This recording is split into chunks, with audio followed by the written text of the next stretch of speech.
I bought. What did you buy? I bought a car. I sneezed. Oh yes, I heard that. Did you hear that dialogue? I wonder why when I said I bought, it sounded like an incomplete sentence and my thought was not clear. But when I said I sneezed, this sentence sounded like a complete one. In both cases, I used a subject, I, and a verb. The difference is that the first verb, to buy, bought in past tense, is transitive and requires an object to complete its meaning. I bought a car. What did I buy? I bought a car. But the verb in the second sentence, sneezed, is intransitive. I cannot use a direct object after it. Let's learn about these two types of verbs together. English verbs can be transitive and intransitive. Transitive verbs require a direct object to complete their meaning. The structure of a sentence with a transitive verb would look like this: subject plus verb plus direct object. For example, Anne bought a car. Anne is a subject. Bought is a verb. A car is a direct object. If there is a direct object after a verb, it means that this verb is transitive. Bought a car. The verb to buy, bought in past tense, is transitive.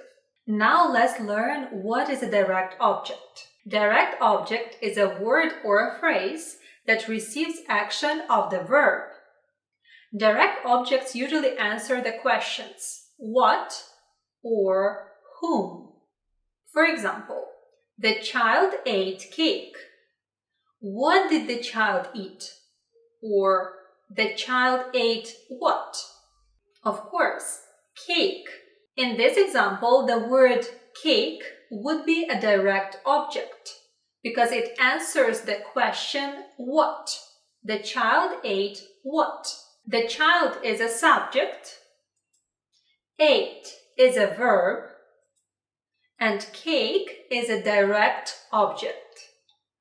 In this case, the verb ate would be transitive.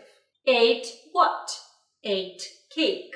And we see the following structure of the sentence: subject plus verb plus direct object. Let's take a look at this example and find a direct object. The boy hugged a dog. Let's ask a question. Whom did the boy hug?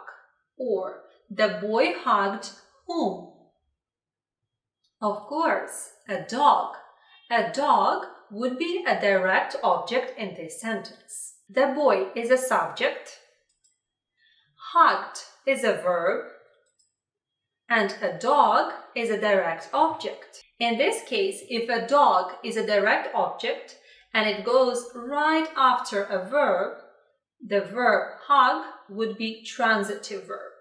So hug, hugged in the past, is a transitive verb because it is followed by a direct object, a dog. And we see the structure in here: subject plus verb plus direct object. Let's take a look at this example. Our little puppy ate my shoes.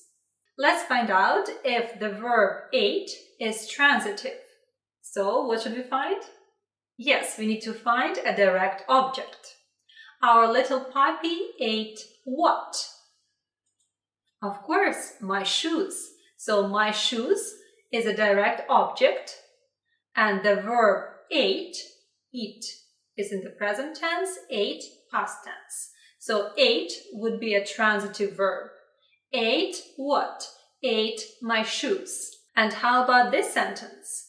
The baby smiled. Let's see if this verb is transitive.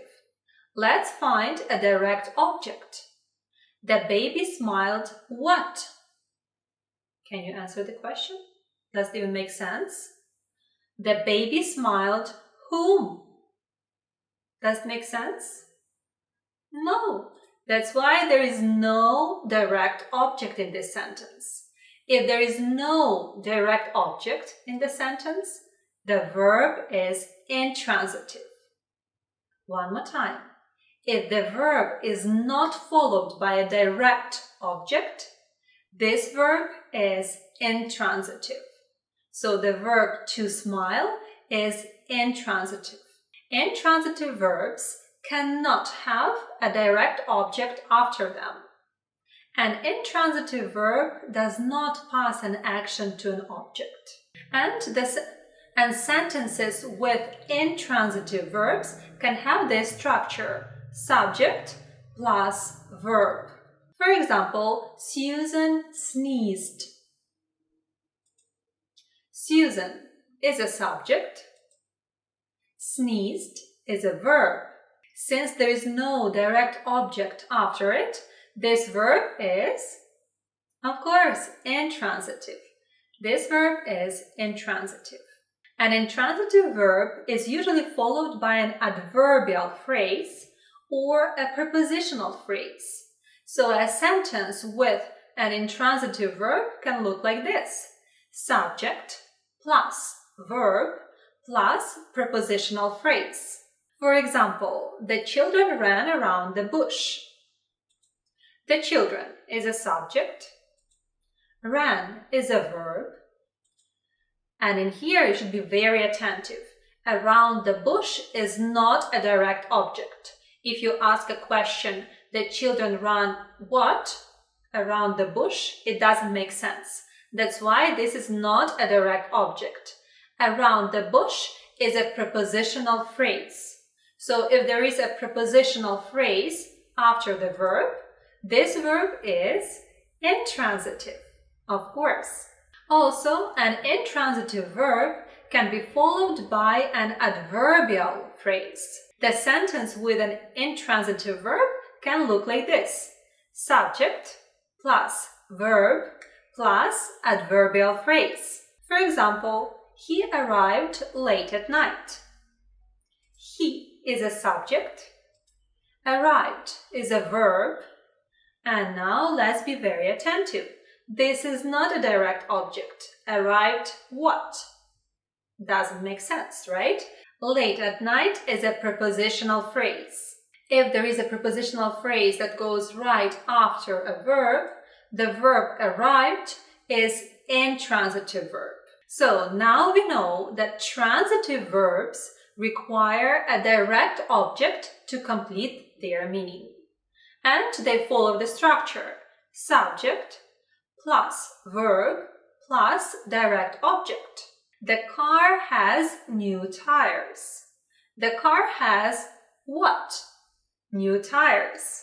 So new tires is a direct object and has is a transitive verb. Some of the verbs can be even ditransitive. Ditransitive verbs can take two objects. If transitive verbs take only one direct object, right? So ditransitive verbs can take two objects. The first object is called the indirect object because it is indirectly affected by the verb. The second object is called the direct object. Let's take a look at this example to understand it better. I gave her a present.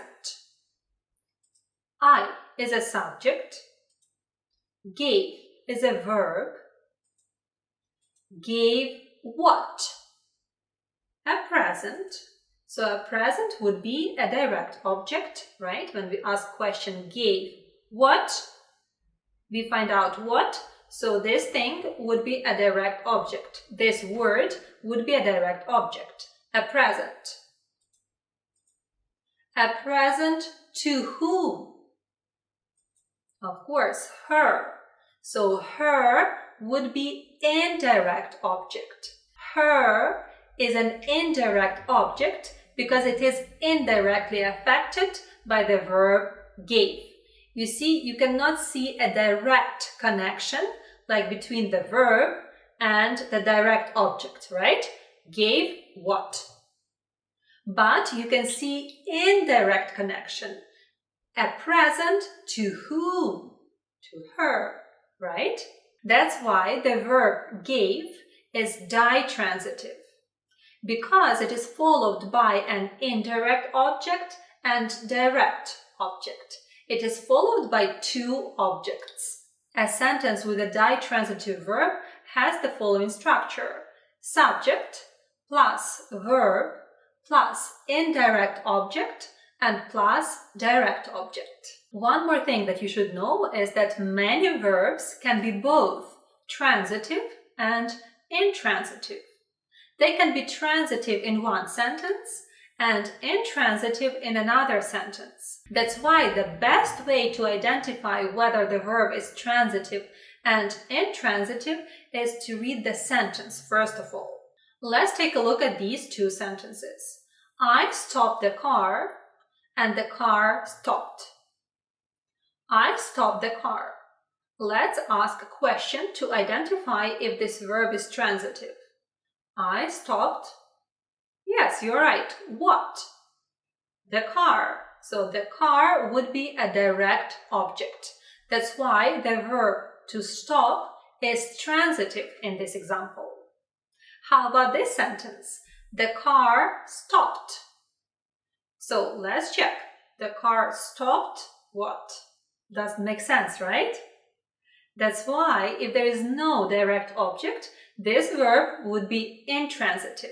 Let's take a look at these two examples. We will continue the meeting after the break, and the meeting continued after the break. Okay, let's check if the verb continue in the first sentence is transitive. We will continue, of course, what? The meeting. So the meeting is a direct object. That's why continue is a transitive verb. And in this sentence, the meeting continued after the break. The meeting continued what? The meeting continued who? Can we answer these questions? No. That's why the verb continued is intransitive in this sentence. Sometimes the meaning changes depending on whether the verb is transitive or intransitive. So we would have the same verb, but the meaning would be different depending whether it's transitive or intransitive verb. For example, he runs his own business. Let's identify first if the verb to run is transitive in here. He runs, of course, what? His own business. We have a direct object, so it means it's a transitive verb. But pay attention to the meaning of the verb to run in here. To run means manage. He manages his own business. In this case, when the verb to run means to manage, it would be a transitive verb. But if we read this sentence, he runs along the beach. He runs what? Along the beach? Doesn't make sense. He runs whom? Along the beach? Doesn't make sense. In this sentence, the verb to run means the action, right? Runs. He runs. That's why it's intransitive verb. So with the meaning of an action, this verb, the verb to run, would be intransitive. And one more important point to mention about transitive and intransitive verbs. Let's see if we can use both types of verbs in passive voice. Let's begin with an active voice. Transitive verbs can be used in active voice. We can say, the instructor addressed the student's question. That's a correct sentence. Intransitive verbs can also be used in active voice. We can say, the boy suffered when he broke his leg. So we have an intransitive verb, suffered, and it can be used in active voice. How about passive voice? Let's see if we can use the transitive verb in passive voice. We can say, the student's question was addressed by the instructor. So we can see in here the passive voice, right? Was addressed by the instructor. And this is the correct way to say it.